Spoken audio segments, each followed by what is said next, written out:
closer. I want to talk to you. I'm going to tell you an astounding story. The story of the Maltese Falcon. 600 years the falcon has carried the mystery of a fabulous wealth under its grotesque wings. I could tell you 1,000 tales of the men and women who have hunted this evil bird. But every story has the same ending. Murder. Well, this story isn't about murder, but it is about the passionate pursuit of the legendary Maltese Falcon. The movie prop, that is. The Maltese Falcon is one of the great detective movies of all time. Taken from Dashiell Hammett's classic novel, it was John Huston's directorial debut, and Humphrey Bogart's portrayal of Gumshoe Sam Spade created a screen legend.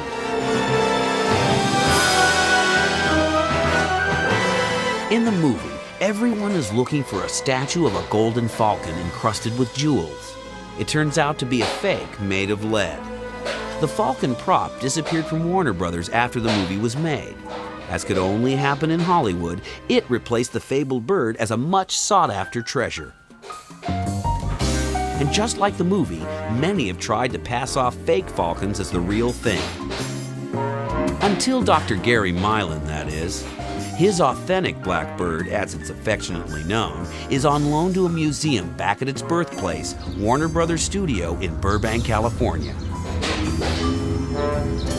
Dr. Milan's movie treasures from his other favorite film, Casablanca, can also be seen at the museum, including Ingrid Bergman's passport and the piano from Rick's Cafe. In fact, it was his sale of the piano from the Paris flashback scene that led him to the legendary bird.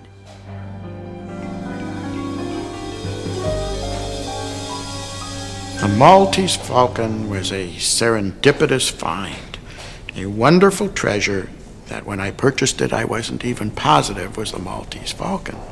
For years I'd collected, since I was 8, all kinds of things, Revolutionary War articles, manuscripts, documents, movie memorabilia, and my mother thought I was a little crazy. I was fortunate enough to get the piano and sort of became famous or infamous for being a Casablanca collector. Someone called me and said, "I have the Maltese Falcon, would you like it?" My response was, "Let's see, I've seen 250 bad Maltese Falcons. Why do you think you have it?" He said, "Well, I think it's right. It's lead and it's very heavy." So I went to see it, and there lying in a box was the Maltese Falcon. Instinct told him to buy it, but how could he be sure it was the real McCoy? Dr. Milan enlisted the aid of rare document dealer and movie memorabilia expert Charles Sachs.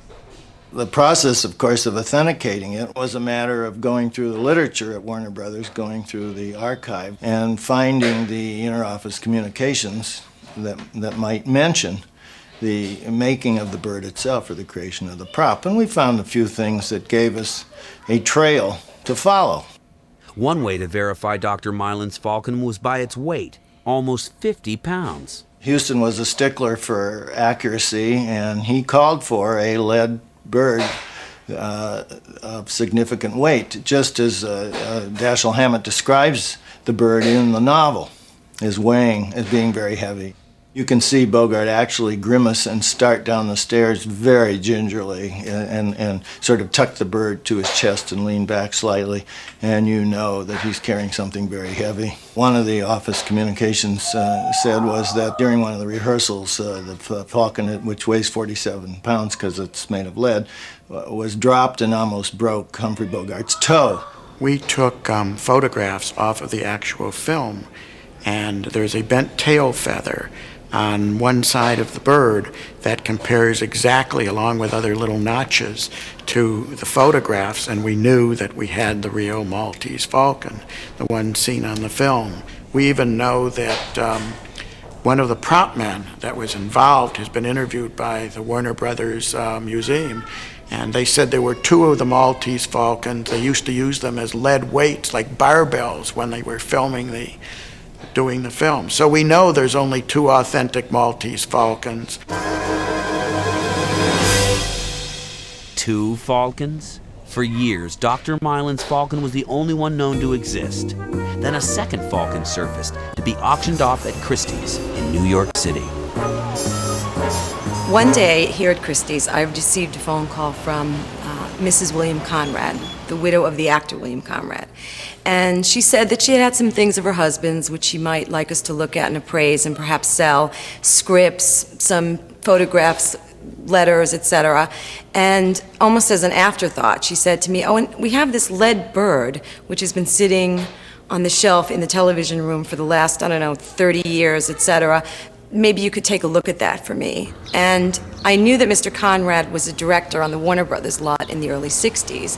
So she described it to me, and I thought to myself, this could be the Maltese Falcon, but figured the odds would probably be 1 in 100 million.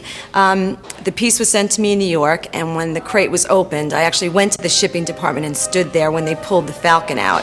And they took all the bubble wrap and the shredded paper and etc. around it. And when I looked at it, I realized that, in fact, it was the genuine Maltese Falcon. Why the late Jack Warner had given it to his friend Conrad may never be known, but there was no doubt it was genuine. It was the correct prop number stamped underneath the bird. It had the slashes in the shoulder, in the front of the head. It was the perfect bronze color. The scratch marks, for example, on the breast of the bird, because as you recall, Sidney Greenstreet sort of scratches at the bird in his frenzy to peel the crust away and get to the underneath part. And so, of course, on the prop there are similar scratch marks. News of the impending sale of this legendary icon spread like wildfire, attracting potential buyers from around the world, and all but ensuring that it would go for more than the pre-sale estimate of $30,000 to $50,000. We finally had to call people back and say, if you're not prepared to go over 6 figures, we can't even have you on the telephone. The podium was active, the room was packed. I was not on the phone, I was standing there watching, and the bidding started, $30,000. Kept going, kept going, kept going. The room, this person was bidding to $250, and I'm standing there saying, okay, well, there goes my idea of $2 to $225. At $340,000. And all of a sudden, I noticed a man standing to my left in the back of the auction room, sort of behind a pole, with a hat and glasses and a newspaper covering his face, and he has a paddle in his hand. $360,000. Any more? Selling them at $360,000. Including commission, the total price came to $398,500. As soon as the hammer went down, he dropped his paddle on the floor and turned and walked out of the room. And all of my associates, and most importantly the credit manager, turned around and looked at me and said, and the PR person, "Who is that?" I said, "I have no idea." The mystery buyer was determined to remain mysterious, for as prominently as he showcases his jewels, Ronald Winston of the famed Harry Winston Jewelers refuses the public eye and the camera lens. At the press conference following the sale, a Humphrey Bogart lookalike showed off Winston's new treasure in his stead. Well, I've always been a great fan of Humphrey Bogart, and I've always loved the movie because it deals with the intrigue and romance and search of something precious.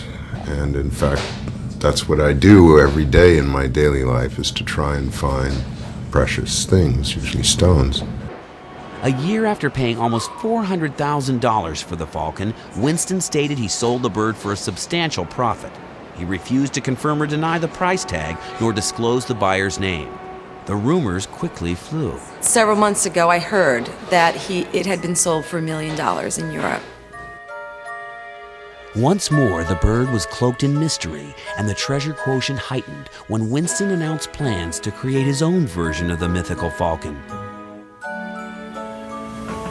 In his jewelry workshop high above Fifth Avenue, the Harry Winston Falcon, made from a mold of the original bird, gets its finishing touches.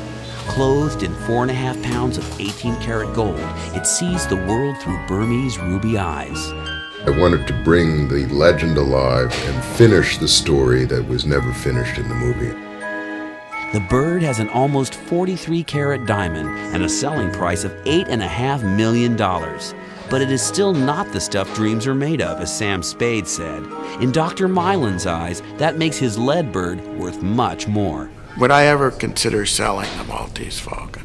No, it probably is worth what it is, $1 million, but what would I do with the money? I'd go out and buy something else anyway, and I couldn't part with it. It's sort of a part of me. Perhaps to own the Falcon is to own your dreams, to live the legend of Bogey, to fall for a woman like Mary Astor, to do battle with the Fat Man, and to search for fabled riches. I think in this case, life has definitely imitated art because if you know the cast of characters or the collectors, let's just say, who have been chasing this around the globe, it very much mirrors the film. Bogart is this smooth, stealth, sort of master manipulator, and I think a lot of men in this role really identify with him. Dr. Milan often goes to the museum to visit his Falcon. I come by and visit him and talk to him. You know, he does talk. And he will probably say, I am the stuff that dreams are made of. All these props are the stuff that dreams are made of. Films are the stories of the stuff that dreams are made of. And dreams play an important part of our life. And so, as long as men covet, desire, and dream, they will also seek out elusive treasures like the Maltese Falcon.